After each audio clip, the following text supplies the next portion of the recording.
ध्यातः स्मृतः पूजितो वाश्रुतः प्रणमितो अपि वा स्वपदं यो ददाति शस्तं वन्दे पुरुषोत्तमम्। यद्विद्यावशाद्विश्वं दृश्यते रसनाहिवत् यद्विद्यया च तद्धानिस्तं वन्दे पुरुषोत्तमम्। वंदे लोक तिलकं सात्वत वार्ता विभूषणं अमर कृत्युत्सारणं प्रबुद्धं लोक जीवन प्रणय प्रमत्त याग दीपन वंदे जीवन जीवन सत्पुरुषं। I am feeling elated, excited, inspired today. Do you know why? Because beside me, the youngest person of this house sitting, जोशीदा, तो आज हमारे बीच में उनको देख के लगता है कि वो सबसे यंगेस्ट है और इनसे प्रेरणा मिलती है, जो एनर्जी मिलती है, तो ये हमारा सौभाग्य है। और मैं ये धृष्टता समझता हूँ कि उनके सामने मुझे बोलने का मौका मिल रहा है, तो क्षमा प्रार्थी भी हूँ अगर कुछ ऑडेसिटी हो मुझसे, लेकिन परम प्रिय की बात है, मैं साहस कर रहा हूँ कुछ बोलने की। और अभी जैसे कीर्तन हुआ, मनवा रहे बेहाल हो, बेहाल माने जिसका हाल नहीं है। क्यों? न प्रभु के चरण बिना और प्रभु के शरण बिना। अब ये चरण और शरण क्या है? चरण, ठाकुर कहते हैं चरण मतलब चलन, तो प्रभु के चरण बिना का मतलब ये नहीं है कि जाके प्रभु का चरण पकड़ लो तो उनको हम गिरा देंगे। अगर चरण की सेवा करेंगे तो उनकी अस्वस्थि का कारण बनेंगे। चलन, प्रभु के चलन मतलब प्रभु का अनुशासन, और शरण, शरण का मतलब होता है रक्षा, protect him and be protected thereby। तो ये जो बेहाल मन है, आज इस संध्या में बहुत हुआ भक्ति भजन, थोड़ा कोलाहल भी सही, कानों को शरीर का उछल कूद भी हुआ। तो मैं कोशिश करूंगा ये शरीर की जगह पे थोड़ा सा मन उछले, और मन तभी उछलेगा जब मन अपने मूल सोर्स पे पहुंचेगा। तो आज हम इस सभा में उपस्थित हैं, ये जगत के इस कोलाहल, इस केओस से कॉस्मोस की ओर आने की कोशिश कर रहे हैं। और ठाकुर जी की एक वाणी का एक अंश है, बांग्ला में है, हिंदी अनुवाद करके मैं बताता हूं कि जीवन तो है कोलाहल, पीछा करे हलाहल। हलाहल मतलब विष।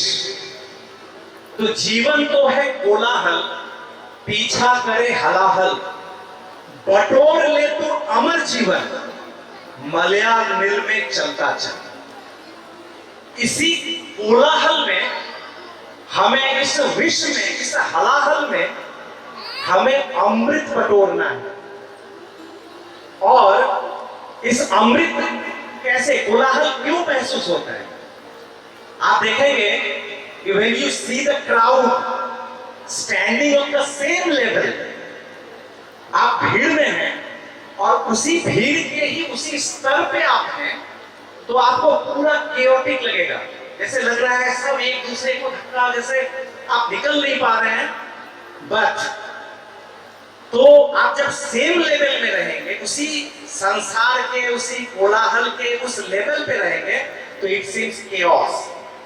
But from all above the ground level, as high as in the sky, अगर आप ऊपर से इस भीड़ को देखेंगे तो लगेगा जैसे इट लाइक मॉलिक्यूलर एडजस्टमेंट। वो सब एक दूसरे से ऐसे ऐसे जैसे लग रहा है कि एडजस्ट करते चले जा रहे हैं ऊपर से। ये थॉट कहां से आया?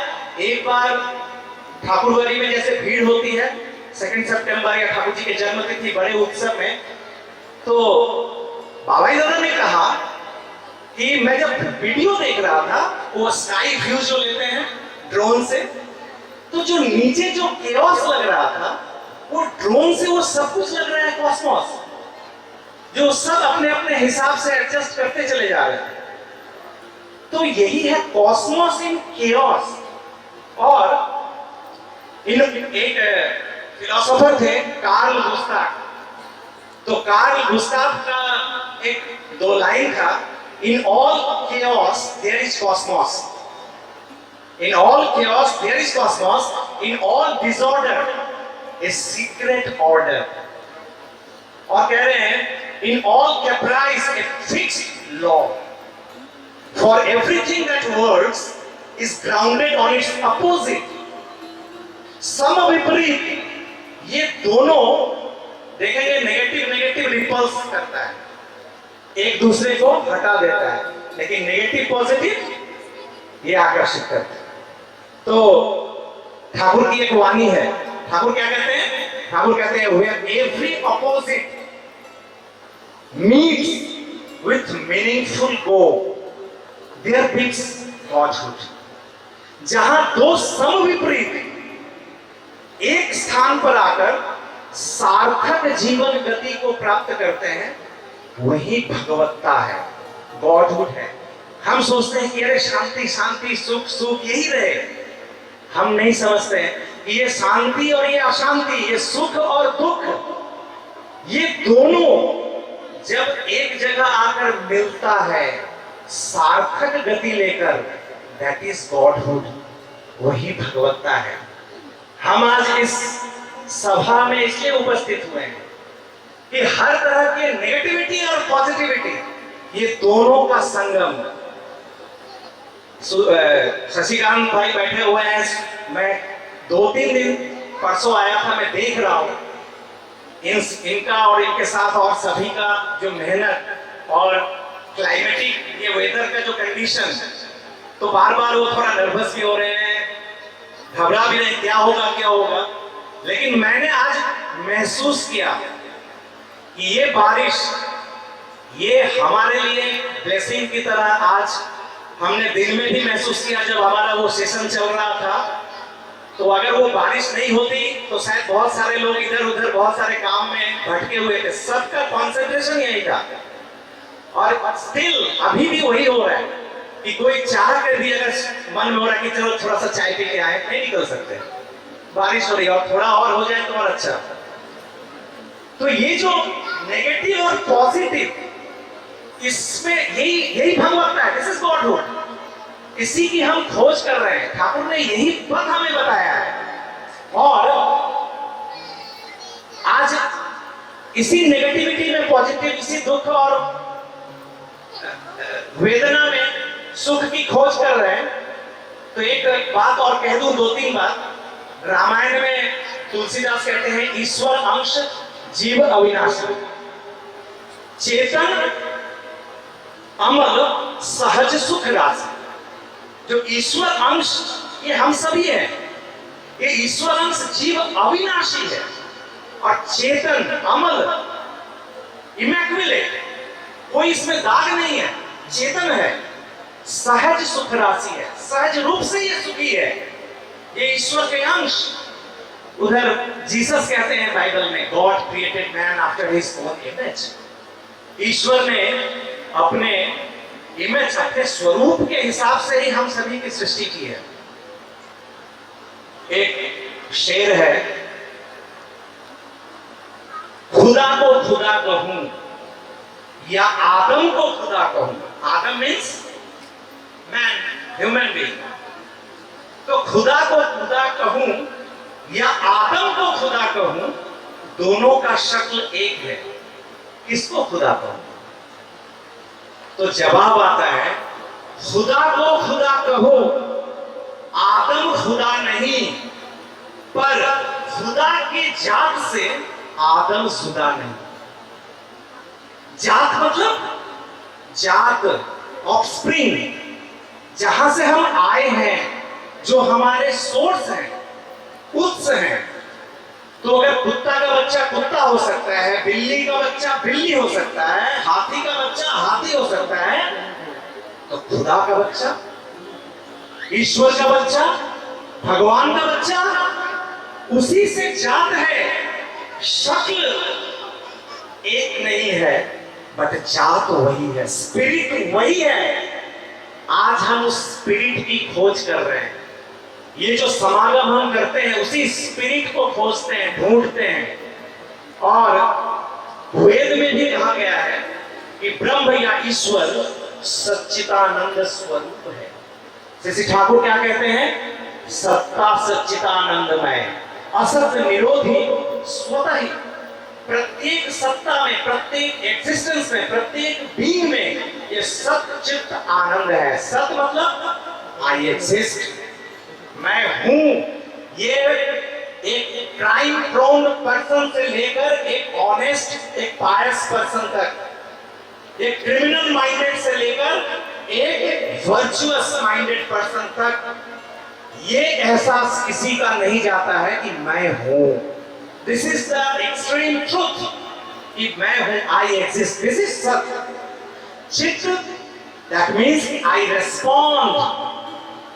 जो मेरा जो एनवायरमेंट है उससे मैं क्रिया प्रतिक्रिया करता हूं, दैट इज चित्त। और आनंद आई बिकम, बिकमिंग। आज जो हूं 2 सेकंड बाद ही वो नहीं, उससे और आगे बढ़ता हूं और आगे बढ़ता हूं। This becoming, this blissful becoming, ये 3 तत्व हर एक बीइंग में है। इसलिए ठाकुर कहते हैं सत्ता सच्चिदानंदमय और असत निरोधी स्वतः ही। इस सत और चित्त और आनंद, इसमें जो भी बाधा सृष्टि करता है हम उसको रेजिस्ट करते हैं। एक चींटी भी करती है, एक हाथी भी करता है। अपना अस्तित्व के विरुद्ध कोई नहीं चाहता है। That is natural thing. तो जब ये सब कुछ नेचुरल है, हम उसी ईश्वर, उसी खुदा, उसी भगवान के ही संतान हैं, सब कुछ है, तो फिर दुख क्यों? आज सुबह में भी हमारे दोपहर में जो बात हो रही थी, यही दुख, ये कष्ट, ये नेगेटिविटी, ये सब है। क्यों है? तो एक छोटा सा उदाहरण मैं बताऊं। आम का एक बीज है, उस बीज को कोई देख के कहेगा कि ये पेड़ है? वो पड़ा रहता है, कोई भी खाता है गुठली निकाल के फेंक देता है और वो वैसे ही पड़ा रहता है। किसी को पता नहीं होता है कि उस बीज में क्या है, पोटेंशियलिटी क्या है, शक्ति क्या है। पर उसी बीज पर जब जल और मिट्टी पड़ता है, और सिर्फ जल और मिट्टी से नहीं होगा, साथ ही साथ क्या चाहिए? फोटोसिंथेसिस, सूर्य की गर्मी, उसका ताप और ये उष्णता। ये उष्णता जब पड़ती है उस बीज पे तो वो अंकुरित होता है, वो एक पेड़ के रूप में पल्लवित पुष्पित होता है। लेकिन उस बीज में कुछ भी नहीं था, लेकिन जब ये ताप पड़ा उस पे तो वो बीज एक आम का वृक्ष होता है। और वो वृक्ष आने वाले समय में और लाखों करोड़ों आम के फल का उत्स होता है, और वो फल फिर बीज से लेकर फिर वो पेड़ बनता है। ये उष्णता, ये ताप, this is essential for life. हमारे अंदर में, हमारे अंदर की वो चेतन, वो स्व, मेरा इनसाइड, जिसको मास्टर विदिन कहते हैं, हमारे अंदर की वो ईश्वरीय शक्ति, उस स्पिरिट को जब तक हम जागृत नहीं करेंगे, जब तक हम उसको उस ताप से तापित नहीं करेंगे, तब तक वो ऐसे ही पड़ा रहेगा बेकार की जिंदगी लेकर। यही ताप, और इसी से शब्द से, ताप से ही आया है तपस्या, यही से आया है तपस्या। तो जीवन में ये तपस्या, उस सूर्य, उस ताप को ग्रहण करना होगा। और ये ताप को ग्रहण करें तो एक इस संदर्भ में एक बात रामकृष्ण परमहंस जी से, जिन्होंने, उनके एक शिष्य थे, उन्होंने पूछा कि ठाकुर ऐसा क्यों होता है कि हमारी प्रवृत्ति, हमारा कॉम्प्लेक्सेस, हमारे पैशंस कितनी शक्तिशाली होती है, इतना प्रबल होता है कि स्वयं सर्वशक्तिमान जो अपने को सबसे शक्तिशाली समझता है, वो भी अपने प्रवृत्ति के बाहर नहीं आ सकता, प्रवृत्ति को भेद नहीं सकता, पेनिट्रेट नहीं कर सकता। ऐसा क्यों होता है? जो प्रवृत्ति ही इतना कॉम्प्लेक्स है, इतना स्ट्रॉन्ग कैसे हो जाता है? तो रामकृष्ण देव कहते हैं कि तुमने अपने 4 अंगुलियां अपने दोनों आंखों पे डाल लिया तो सूर्य की रोशनी क्या दिखेगी? नहीं दिखेगी। तो ये 4 उंगलियों से अपनी आंखों पर रख लो और तुम अगर सूर्य नहीं देख पाओगे तो इसका मतलब क्या है? ये सूर्य से ये 4 उंगलियां ज्यादा शक्तिशाली है। तो उंगलियां सूर्य से ज्यादा शक्तिशाली नहीं है, हमने उंगलियों को डाल रखा है सूर्य को।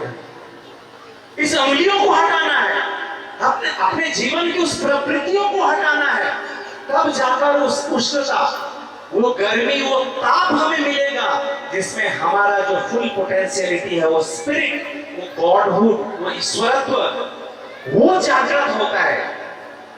और इसलिए ठाकुर जी कहते हैं विधि, लॉ जो है, विधि किंतु नहीं है ज्ञानी, नहीं जीवंत, नहीं चेतन। इष्टानूग विद्या, ज्ञानी के ज्ञान से ही विधि का नियंत्रण। The law is neither wise nor is alive or conscious. It can only be mastered by the control of ideal-centric attitude, because the ideal is the natural practitioner of buddhi. आदर्श जो होते हैं इष्ट, वो प्रकृतिगत रूप से इस विधि के पालक और नियंत्रण होते हैं। और इस संदर्भ में एक बात कहूं, जो अंदर की जो शक्ति, जो मास्टर विधि, ये जब नहीं जागृत होता है तो क्या होता है? एक छोटी सी घटना है, एक अपने जीवन में, समाज में, अपने कैरियर में वेल एस्टैब्लिश्ड एक पर्सन, एक व्यक्ति, किसी एक समय में बाद में जाकर अग्नि की उपासना उन्होंने की। अग्नि उपासक अपने जीवन के बहुत काल तक अग्नि उपासना करने के बाद जो भी वो डिप्रेशन में गए, घूमते घूमते, आप जानते हैं वैद्यनाथ धाम देवघर, वो शिव का वो 12वीं जो ज्योतिर्लिंग है उसका एक है, वो वहां पहुंचे थे। मंदिर में जाकर किसी ने कहा कि सत्संग आश्रम है जहाँ शशि ठाकुर, जो जिनको सब अवतार पुरुष कहते हैं, तो आप जरा वहां जाइए। वो फिर वहां आए, ठाकुर से मिले, बहुत सारी बात हुई। ठाकुर का प्रेम, ममता, स्नेह होता है ना, जो हमारे मन में जब बहुत कष्ट होता है, दुख होता है, तो कोई प्रेमी व्यक्ति अगर मिल गया तो भरभरा के जैसे लगता है सब निकल आता है। शशि ठाकुर जी के सामने उनकी वही हालत थी और वो कहने लगे कि मेरा एक परिवार था, मेरे पास एक अच्छी नौकरी थी, लेकिन मुझे जीवन की कोई सार्थकता नहीं मिली, जीवन में कोई शांति नहीं मिली। फिर एक दिन मैंने सब कुछ छोड़ दिया। मैंने 40 वर्षों तक अग्नि की साधना की, फिर भी मुझे कुछ नहीं मिला। मैंने अपने परिवार की परवाह नहीं की, मैंने अपनी नौकरी छोड़ दी और मुझे मिला क्या? कुछ भी नहीं, बस एक टूटता हुआ जीवन, एक जर्जर शरीर जो अब उम्र के इस पड़ाव पर अब ये भी मेरा कहना नहीं सुन रहा है, जो प्रतिदिन कमजोर होता चला जा रहा है। तो क्या आप मुझे बता सकते हैं कि मैंने ये सब जो किया आखिर हासिल क्या हुआ? तो मुझे क्या करना चाहिए था, या अभी इस अवस्था में मुझे क्या किया? ये प्रश्न सिर्फ उन व्यक्ति का नहीं है, हम सभी के जीवन का ये प्रश्न है, और जिसका नहीं है उसका आने वाले समय में बी केयरफुल, ये प्रश्न आने वाला है हम सभी के जीवन में। क्या करना चाहिए था और क्या करना चाहिए? तो शशि ठाकुर उनकी उस वेदना, उस कष्ट से द्रवीभूत होकर शशि ठाकुर कहते हैं कि अग्नि शब्द संस्कृत के अग धातु से आया है, जिसका अर्थ है ऊपर की ओर गति, टू मूव फॉरवर्ड। आग जलाते हैं, वो एंटी ग्रेविटेशनल फोर्स ऊपर की ओर जाता है, उसकी गति जो है अपवर्ड है, क्योंकि जब भी अग्नि प्रज्वलित होती है तो उसका मूवमेंट जो है अपवर्ड है। ठाकुर कहते हैं कि वह गति का प्रतीक है, वह जीवन की गति का प्रतीक है। ये अग्नि, this is the symbol of motion, this is the symbol of go of life. Thakur कहते हैं मनुष्य अपने अस्तित्व का विकास, अपना जीवन एवं वृद्धि चाहता है, सत्ता संवर्धना चाहता है, अपने आत्म का विस्तार चाहता है, और वह पूर्ण पुरुष, वो फुलफिलर द बेस्ट, जिनमें यह गति और विस्तार प्रकट है, जिनके जीवन में यह विस्तार परिलक्षित होता है, जिनमें दिखता है वास्तविक रूप से ये विकास, ये एक्सपेंशन, वही ईश्वर या जीवन आदर्श होते हैं। और उसके बिना, उनके शरण में आए बिना अगर हम अग्नि की उपासना करते हैं या अग्नि की पूजा करते हैं, तो उस आग से पूरी दुनिया को हम जला दे सकते हैं, राख कर दे सकते हैं, लेकिन बदले में हासिल कुछ नहीं होगा। आज पता चला कि हमें अपने कोई भी पवित्र कोई भी कार्यक्रम में हम दिया क्यों जलाते हैं, लैंप क्यों जलाते हैं। This is the symbol of life, this is the symbol of जीवन की गति। हम कोई भी कार्यक्रम अपने जीवन में करते हैं, शादी हो, विवाह हो, किसी का मृत्यु श्राद्ध हो, बर्थडे हो या कोई भी पवित्र अनुष्ठान हो, सबसे समक्ष रखते हैं उस अग्नि को, क्योंकि सबसे समक्ष जीवन रहेगा, सत्ता रहेगी, संवर्धना रहेगी समक्ष जीवन में। और इसीलिए ठाकुर का क्या है, ये अग्नि का डेफिनेशन ठाकुर जी का क्या है, तो ठाकुर ने हमें दिया, हम सभी के प्रतिदिन अपने जीवन में उस पालन करने के लिए दिया पंचवर्ही, 5 फायर्स। ये पंचाग्नि है जो जीवन में पालन करने का है। क्या है पंचाग्नि? तो एकमेवा द्वितीयं शरणम, फर्स्ट जो एक और अद्वितीय उसके शरण में जाओ। This is the first fire of life. पूर्वे श्यामा पुरैतारः प्रबुद्धः क्षयः शरणम। पूर्व पूरनकारी जितने प्रबुद्ध ऋषिगण थे हमारे इतिहास के, हमारे समाज के, हमारे आर्य संस्कृति के, तो उन सब ऋषियों के शरण में जाओ। तीसरा तद्वानुवर्तिनः पितरः शरणम, अपने पूर्वजों, अपने forefathers, generation after generation जिस विवर्तन के फल हैं आज हम इस रूप में, विभिन्न रूप में, उन सब पूर्व पुरुषों के शरण में जाओ। फोर्थ सत्तानुगुणा वर्णाश्रमः शरणम, ये जो अबाध गति है उस वर्णाश्रम, वो जो विधि है उसके शरण में जाओ। और पांचवा पूर्वा पूरको वर्तमान पुरुषोत्तम शरणम, जो सब के पूर्व पूरणकारी जितने सारे आज तक हुए हैं, वर्तमान पुरुषोत्तम उन सभी के पूरणकारी हैं, उनके शरण में जाओ। This is 5 Fyers. ठाकुर कहते हैं एक देवालयम, यही आर्य पथ है, एष एव सद्धर्म, यही सतधर्म है, एक देव शाश्वतं शरण, यही शरण के योग्य, यही इसका ही शरण लेना है। और इस पंचाग्नि से 7 फ्लेम्स निकलते हैं, जिसको ठाकुर कहते हैं सप्तार्ची। 7 फ्लेम्स फ्रॉम दिस 5 फायर्स। वो क्या है? तो ठाकुर कहते हैं नो पश्चिमोन्नत ब्रह्मणो ब्रह्मैकमेवा द्वितीयम्, एकमात्र ब्रह्म, वो परम पुरुष के अलावा और कोई उपास्य नहीं है, और वो ब्रह्म एक और अद्वितीय है। Number 1। Second flame of life तथागतास द्वारतिकाः अभेदा, जितने सारे तथागत गण आए हैं आज तक, रामकृष्ण बुद्धेषु मोहम्मद रूपायतम चैतन्य रामकृष्णानुकूलम पूर्वतमे पूरणम, ये सब तथागत गण, इनमें कोई भेद नहीं है, सब उसी एक के ही वार्तावाही हैं। Second flame of this 5 Fyers.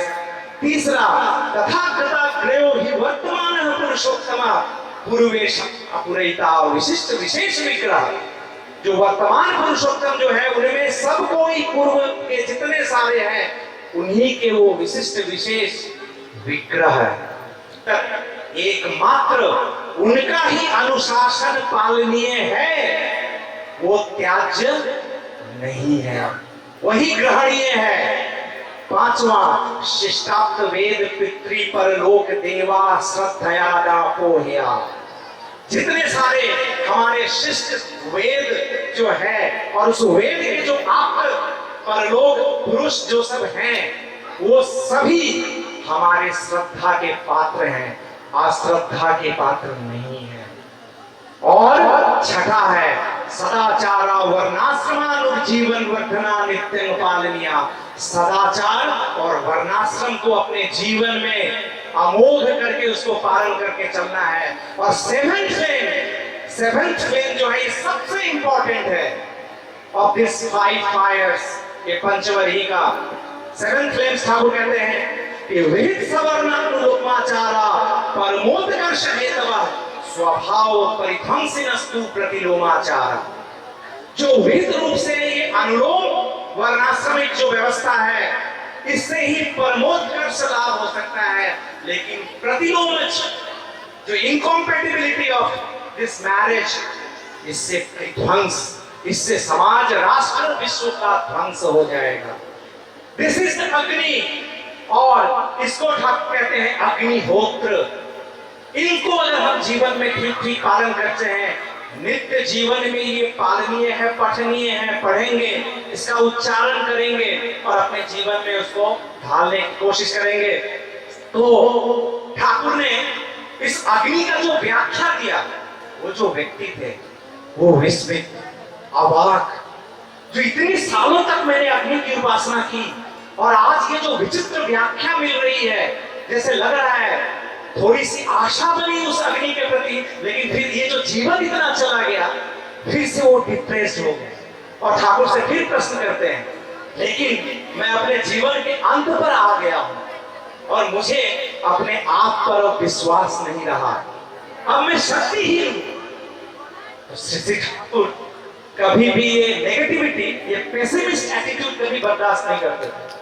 तो गरज के ठाकुर कहते हैं, जो कह रहे हैं कि हीन हूं, मैं कमजोर हूं, श्री ठाकुर गरज के कहते हैं ये सब बकवास है। कौन कहता है कि आप शक्तिहीन हो? बस इतना कह दो कि मैं उनकी शक्ति में बलवान हूं, मेरी शक्ति का तो सवाल ही नहीं उठता है। और विश्वास क्यों ना हो? अगर अविश्वास हो सकता है तो विश्वास तो होना ही चाहिए। अगर अंधकार हो सकता है तो वो अंधकार ही बता देता है कि प्रकाश है। तो अगर अविश्वास है तो विश्वास भी है, तो विश्वास ही होना चाहिए। बस आगे आपको आना है और काम करते जाना है। कर्मण्यवाधिकार से मां फलेषु कदाचन। तो ये बात सुनकर फिर ये जो मैं कह रहा हूं, इसमें एक छोटी सी घटना मैं इन शॉर्ट बता दूं, जो ठाकुर कैसे पेसिमिस्ट तो महसूस नहीं करते थे, किसी को भी चाहते नहीं थे कि कोई निराशावादी हो। आशा आशा एक प्रियलता मां थी, ठाकुर जी के जीवनीकार ब्रजक गोपाल दत्त राय उनकी पत्नी, कठिन ग्लूकोमा, और ये 1930s की बात है। ग्लूकोमा का कोई ट्रीटमेंट अभी भी नहीं है, ग्लूकोमा का कोई ट्रीटमेंट नहीं है, उसका डिटेरियोरेशन थोड़ा सा कम किया जा सकता है, बट उस समय उनको कठिन ग्लूकोमा हुआ। वो आकर ठाकुर के पास आकर रो रही है, उनकी उम्र उस समय 25-30 के लगभग, और आके रो रही है और कह रही है कि ठाकुर, डॉक्टर ने, बड़े बड़े डॉक्टर को मैंने दिखा लिया, सभी कह रहे हैं कि मेरी आंख ये नहीं रहेगी, मैं अंधी हो जाऊं, और रो रही है। सब डॉक्टर ने कहा है कि 99% चांस है कि मैं अंधी हो जाऊं। श्री ठाकुर मुस्कुराते हैं, कहते हैं 1% चांस तो है जो आंख नहीं, अंधी नहीं होगी। तो जस्ट 1%, पूरी दुनिया कह रही है 99% समाप्त हो जाएगी, अंधी हो जाओगी। ठाकुर कहते हैं 1% तो चांस है जो अंधी नहीं होगी। और उस 1% से ये माँ जो है, प्रियलता माँ ने एज के 55-60 की एज में उन्होंने अपनी जीवनी लिखी, ठाकुर जी के संपर्क में आके जो उनको उपलब्धि अपनी आंखों से 60-70 साल में भी वो अच्छी तरह से पढ़ लेती थी, चश्मा लेती। तो ये ठाकुर जी की ये आशावादी है, hope, there is always a hope.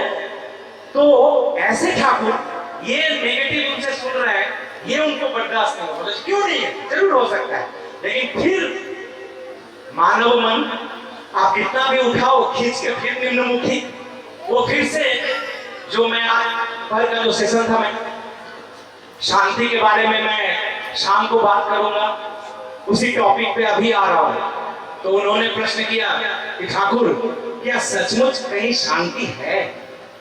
इस अभाव और अशांति पर कैसे विजय पाए? कहीं दिखता तो नहीं है शांति। तो ठाकुर कहते हैं जहां कोई भाव या अनुभवात्मक अनुभूति नहीं है, हम उसे ही अभाव कहते हैं, अन्यथा अभाव बोलकर कुछ नहीं। Where there is no realization or feeling or affinity of the being, we call it want, scarcity. Otherwise there is no scarcity. तो श्री ठाकुर जी कैसे पेसिमिस्ट हैं।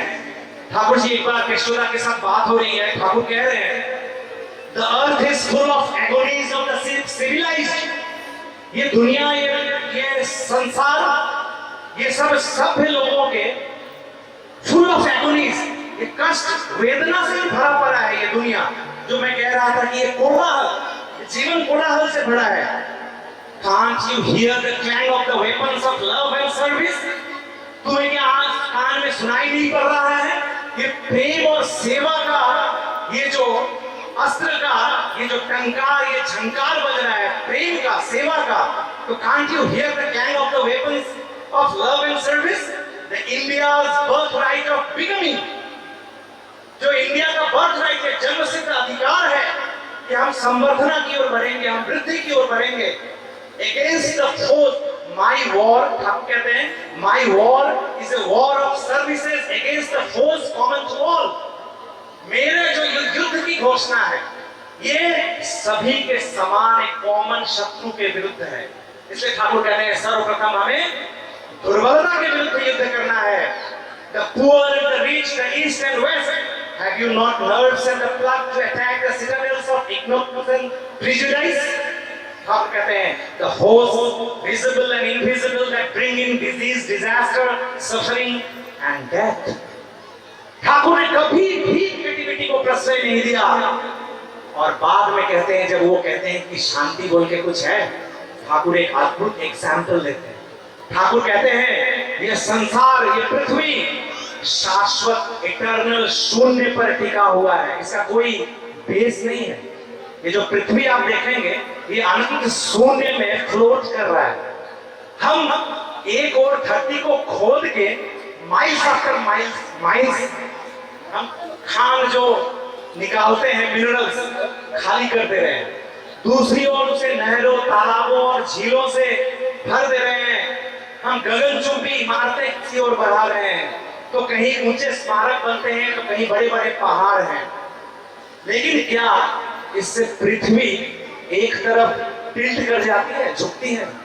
अगर शून्य में कोई भी चीज फ्लोट करे तो एक तरफ वजन या कुछ भी डिस्टरबेंस होगा, वो टेढ़ा हो जाएगा। लेकिन पृथ्वी पे ऐसा नहीं होता है। इतने सब कुछ हंगामा चल रहा है इस धरती पे, लेकिन ये अपने बैलेंस को नहीं बिगाड़ रहा है, इसका संतुलन कभी नहीं बिगड़ा है। पृथ्वी अपने परिक्रमा में सदैव स्वतः स्पॉन्टेनियस है। लेकिन ऐसा क्यों है? इसका कारण है, इसका आंसर क्या है? The gravitational force. ये जो गुरुत्वाकर्षण शक्ति है, इसी को आध्यात्म की भाषा में हम कहते हैं आध्यात्मिक एकाग्रता। This is called spiritual concentration, spiritual attachment. लेकिन प्रश्न है, अटैचमेंट टू whom? अगर इस पृथ्वी पर उसके अंदर में, अंतर्निहित में ये ग्रेविटेशनल फोर्स, ये स्पिरिचुअल कंसंट्रेशन है, अटैचमेंट है, तो टुवर्ड्स whom? किसके प्रति? तो ठाकुर कहते हैं इसका आंसर है अपने सोर्स के प्रति, अपने उत्स के प्रति, सूर्य के प्रति। ये पृथ्वी का सूर्य क्या है? सोर्स है, उत्स है। तो पृथ्वी पर किसी भी प्रकार का दबाव, प्रेशर नगण्य हो जाता है, नील एंड वॉइड हो जाता है। क्यों? क्योंकि वो अपने सोर्स जो कि प्राइम एनर्जी है सन, उसके प्रति for irresistible urge of unification to its source, उस उत्स के प्रति उसका जो खिंचाव है, जो टेंशन है, fraction of millions billions fraction of second में भी अगर इस अटैचमेंट में अगर ढीलापन पड़ेगा तो ये पृथ्वी खंड विखंड होकर पूरे अनंत शून्य में गायब हो जाएगी। बिलियंस सेकंड का भी उसमें ढीलापन नहीं है, वो कड़े रूप से अटेंटिव है अपने उत्स के प्रति। तो कहते हैं ठाकुर, प्रत्येक मनुष्य के लिए हम सभी के अंदर में भी वो प्राइम एनर्जी है, वो स्पिरिचुअल कंसंट्रेशन है। In our lives also we have the inner urge which is called tendency to unification of love. ये एम हमारे अंदर है। हम भी अगर अपने जीवन को अगर उसी किसी सोर्स, किसी सुपीरियर से बांध लेते हैं, इस तरह के अटैचमेंट में जिसमें कोई ढीलापन नहीं है, तो हमारे अंदर भी कुछ भी घटित हो जाए, दुनिया में दुख आए, कष्ट आए, आनंद आए, ये दोनों अवस्था खतरनाक है। क्योंकि दुख कष्ट में, अभाव में स्वभाव नष्ट होता है। कुछ नहीं है, चोरी करते हैं, डकैती करते हैं, स्वभाव खराब हो जाता है। बहुत कुछ अचारी हो जाते हैं, 2 रोटी खानी चाहिए थी 10 खा लेते हैं, मिठाई खाने की जरूरत नहीं थी, पैसा है खा लिया और उसके बाद बर्बाद हो गए। ये दोनों परिस्थिति बैलेंस की अवस्था नहीं है। तो जब हम किसी सोर्स से जुड़ते हैं सुपीरियर, तो क्या होता है? ठाकुर जी कहते हैं, when the ideal is awake in man, जब अंतर में वो आदर्श, जब वो पोटेंसी, वो स्पिरिट जब जागृत होता है, when ideal is awake in man, he is active, he is agile, he is inquisitive, responsible, alert and tactful. In a word, all faculties bloom and grow. और ठाकुर जी कहते हैं शांति, शांति। हम लोग सोचते हैं शांति मतलब सभी झंझटों से मुक्त होकर पांव पे पांव चढ़ा के सो जाओ, कोई झमेला नहीं है, मुक्त हो गए। ठाकुर क्या कहते हैं? ठाकुर जी की 4 लाइन की पंक्ति है, वाणी है, बंगला है, लेकिन मैं कोशिश करूंगा हिंदी बोलने की उसका। ठाकुर कहते हैं शांति का मतलब निडर होकर आलसी नहीं बनना।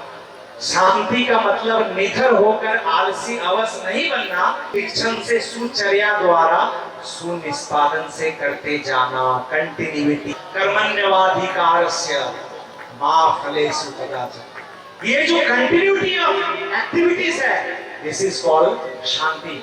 इसलिए गीता में श्री कृष्ण कहते हैं, सर्वधर्मान परित्यज्य मामेकं शरणं व्रज अहं त्वां सर्व पापेभ्यो मोक्षास्मि मा शुचा। और लॉर्ड जीसस बाइबल में क्या कहते हैं? I and father are one.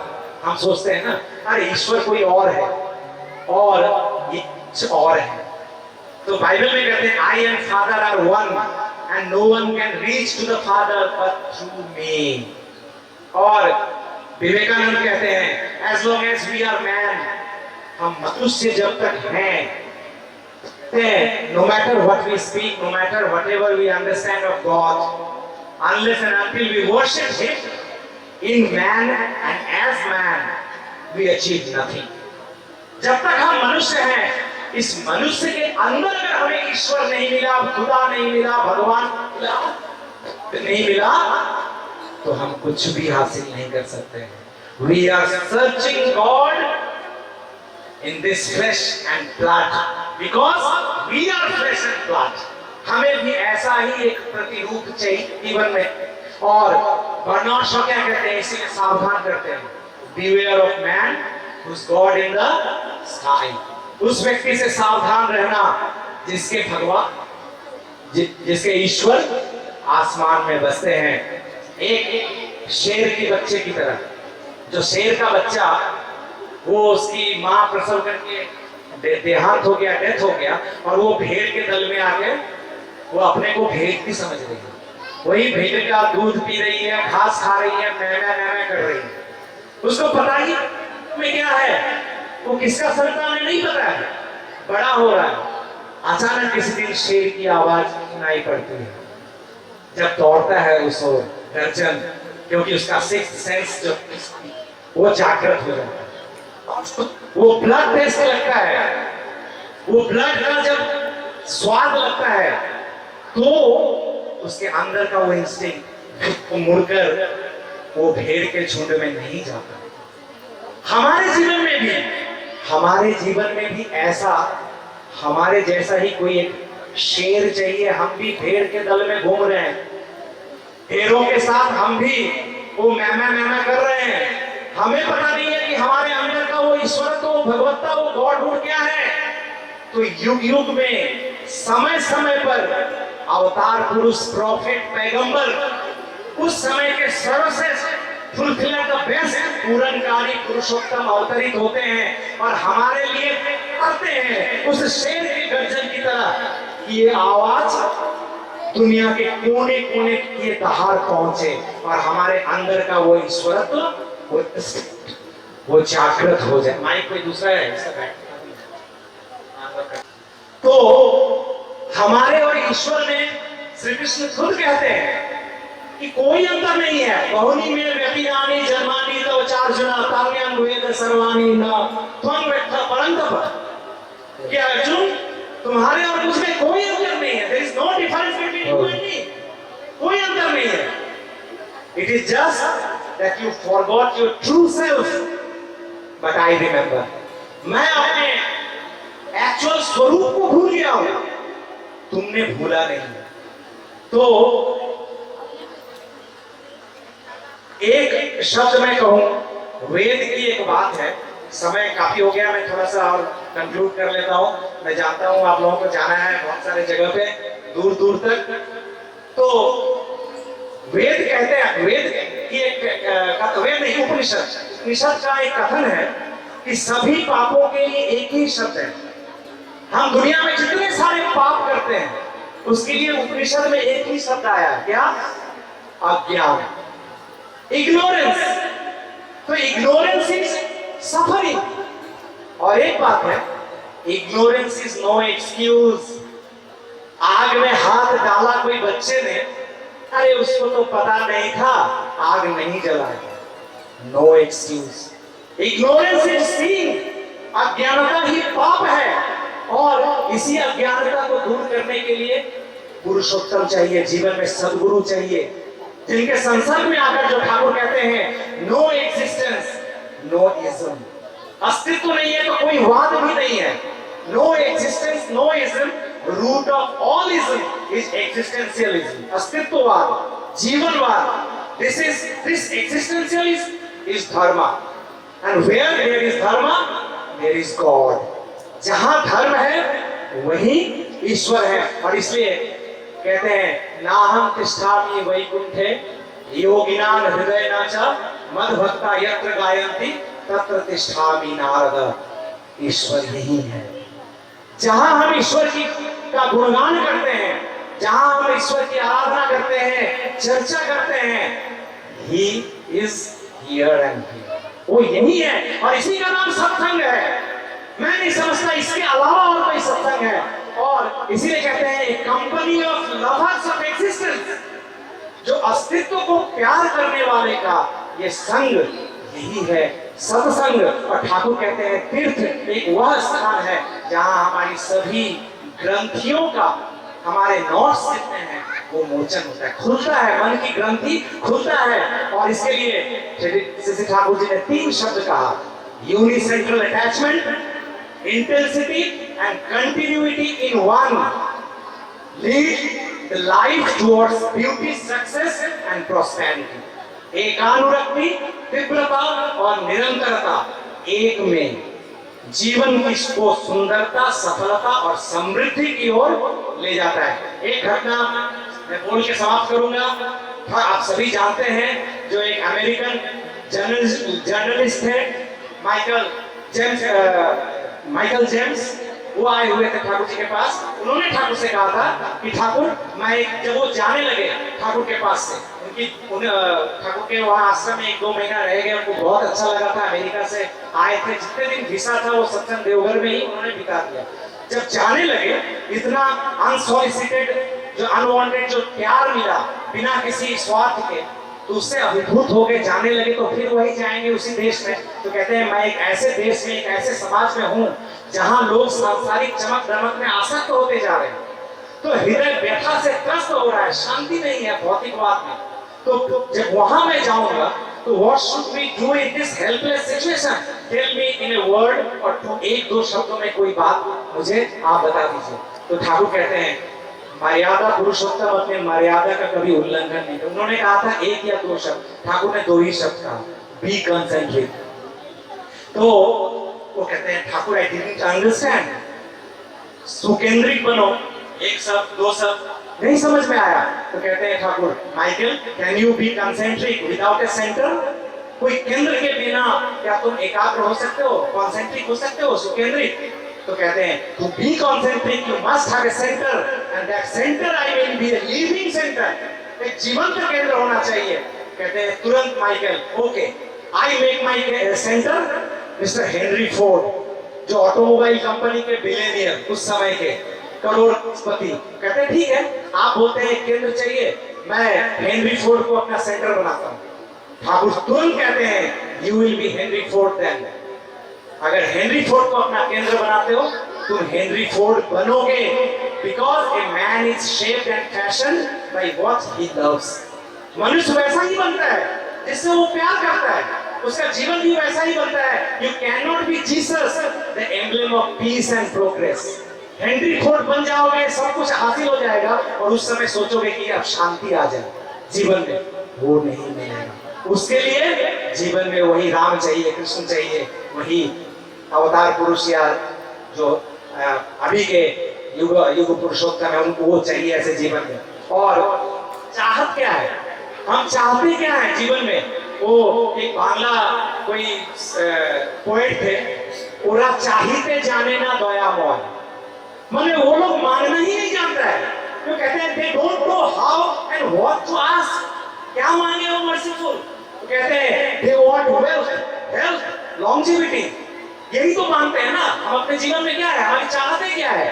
तो उन्हें मांगना ही नहीं आता दयामय, बैठे करुणा सिंधु के किनारे मन की भ्रांति में भूले सारे, एक बिंदु वारी मुख में लेने की करे नहीं निश्चय, वे मांगते धन जन आयु आरोग्य विजय, उन्हें मांगना ही नहीं आता दया। हम मांगते क्या है उनसे, हमारी चाहते क्या होती है? तो कहते हैं तो जो भी हो, ये माइकल बाद में ठाकुर जी का ये लेके जाने के समय उनकी इच्छा हुई कि मैं दीक्षा लूंगी, और जब दीक्षा होती है उनकी, दीक्षा लेने के बाद ठाकुर के पास आते हैं, घरे में gold plated watch, wrist watch, सोने की घड़ी, और वो घड़ी ठाकुर जी को आके प्रणाम करके प्रणामी देते हैं ठाकुर के चरण में। तो ठाकुर कहते हैं कि whose is this watch, ये घड़ी किसकी है? ठाकुर हाथ में लेते हैं, whose is this watch, ये घड़ी किसकी है? तो माइकल कहते हैं yours, ये आपकी है, मैंने देख लिया, ये आपकी है। तो ठाकुर पूछते हैं can I give it to whom I wish, क्या मैं इसे जिसको चाहूं दे सकता हूं? तो माइकल तुरंत कहते हैं ऑफ कोर्स इट्स योर्स। तो ठाकुर कहते हैं उनको बुलाते हैं, उनके हाथ में बांध देते हैं, उस घड़ी को पहना देते हैं और कहते हैं do not lose it, do not give it to anyone, this will carry my memory in you. Michael को तो घड़ी मिल गई, हमारे पास क्या है? क्या ऐसी कोई स्मृति है, मेमोरी है जिसको लेकर यहां से घर जा सकूं, घर से ऑफिस जा सकूं, ऑफिस से फिर घर आ सकूं, या घर से स्कूल जा सकूं, या कहीं और जा सकूं, शादी में, विवाह में, कहीं भी? ये मेमोरी हमें चाहिए, उनकी स्मृति चाहिए। तो आज इस सभा में बहुत कुछ हुआ, सारा दिन इधर उधर उथल पुथल, हो हल्ला कोलाहल, उसमें आनंद, सब कुछ हुआ, लेकिन यहां से ले क्या जाएंगे मुट्ठी में? दिस स्मृति एक्सप्लोर इट, उनकी स्मृति कहां पे है, किसमें है, जो हमारे साथ सिर्फ इस जन्म में नहीं, इसके बाद भी अगर कोई लाइफ है उसमें कैरी ऑन होगा। आप भी ढूंढिए, मैं भी ढूंढ रहा हूं। जय गुरु, वंदे पुरुषोत्तम।